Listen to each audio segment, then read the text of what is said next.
দেখো বন্ধুরা, আজকে রান্না করব ফাঁকিবাজি রান্না। তাছাড়া বলতে পারো কুড়েমি রান্না, যেটাই হোক বলতে পারো। কি রান্না করছি দেখো। কড়াইতে তেল দিয়ে 5 ফোড়ন শুকনো লঙ্কা দিয়ে দিলাম। তারপরে দেব, এক হাতে ভিডিও করছি আর এক হাতে রান্না করছি, একটু আদা আর রসুন পেস্ট, ওটাকে ভালো করে ভেজে নিই। তারপরে আসছি তারপর পেঁয়াজগুলো দিয়ে দেবো, কুচিয়ে রাখা পেঁয়াজগুলো দিয়ে এগুলো একটু ভেজে নিই।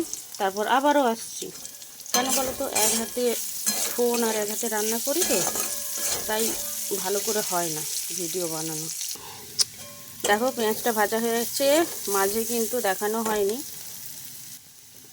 একটু নুন, জিরে গুঁড়ো আর ধনে গুঁড়ো দিয়েও ভেজে নিয়েছি। এবারে ফাঁকিবাজিটা কি রান্না দেখিয়ে দিই।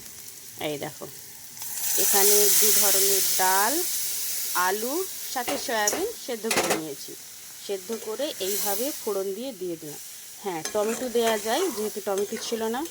সৌভাগ্যবশত টমেটো ইঁদুরে খেয়ে নিয়েছি, তাই টমেটো ছাড়াই এই রান্নাটা করলাম। তবে খেতে কিন্তু বেশ ভালো লাগে। আর যেহেতু প্রতিদেব বাড়িতে খাবে না, ও কাজে বেরিয়ে গেছে, সেই জন্য আমার আর ছেলের কোনো অসুবিধা নেই, এইভাবেই খেয়ে নিই। ডাল দিয়ে সয়াবিন আলু দিয়ে এইভাবে রান্না একদিন বানিয়ে দেখো, ভালো লাগবে কিন্তু। এই দেখো ফাইনালি আমার রান্না হয়ে গেছে। একটুও দেখো মাখা মাখা করে হবে, শুকনো শুকনো, খেতে কিন্তু দারুণ লাগে। টাটা বন্ধুরা, সবাই ভালো থেকো, সুস্থ থেকো।